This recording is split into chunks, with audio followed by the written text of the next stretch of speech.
Qaysi yoshdan boshlab bolaga rejim kerak bo'ladi? Bolangizga rejim tugilganidan boshlab kerak, lekin dastlab bu uyqu va uyg'oqlikning moslashuvchan ritmi bo'ladi. Endi esa 10 oydan keyin aniq rejim joriy qilish mumkin, ya'ni uyg'onish va uxlash vaqtlarini qat'iy belgilash mumkin bo'ladi. 10-12 oygacha bo'ladi ko'p kunduzgi uxlashlar bo'lgani va ularning har biri davomiyligi jihatidan har xil bo'lgani uchun, shuningdek doimiy o'zgarishlar, masalan, bir kunduzgi uxlashni bekor qilish yoki uyqu va uyg'oqlik me'yorlarining o'zgarishi yuz berib turadi. Shu sababli aniq rejim o'rnatish qiyin va bola uchun fiziologik jihatdan to'g'ri bo'lmaydi. Ammo bolangiz soat nechada uyg'onishini, kunduzgi uyqular orasidagi uyg'onishning qaysi intervallari chaqalog'ingizga mos kelishini, kunduzi qancha uyqu borligini va ular qancha davom etishini va bolangiz kechasi qachon uxlashni boshlashini tushunish muhimdir. Va bu kunning ba'zi prognozlarini yaratadi. Biz buni kunning ritmi deb ataymiz.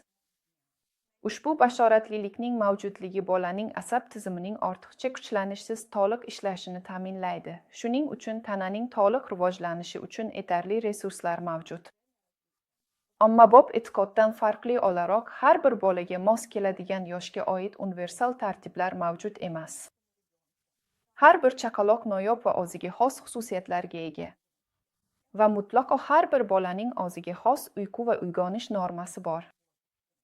Agar farzandingizga mos keladigan tartib yo'lga qo'yilgan bo'lsa, u quyidagi muammolarga duch kelmaydi. Uzoq uxlatishlar, 20 daqiqadan ko'proq davom etadigan, norozilik va injiqlik bilan uxlatishlar, tun yarmida uyg'onib yurishlar. Ya'ni tun o'rtasida uyg'oq bo'lish epizodlari, ertalab soat 6 gacha erta uyg'onishlar, qisqa kunduzgi uxlashlar, uzaytirilmaydigan, ko'p marta uzaytirishni talab qiladigan kunduzgi uxlashlar, bezovta va yuzaki uyqu.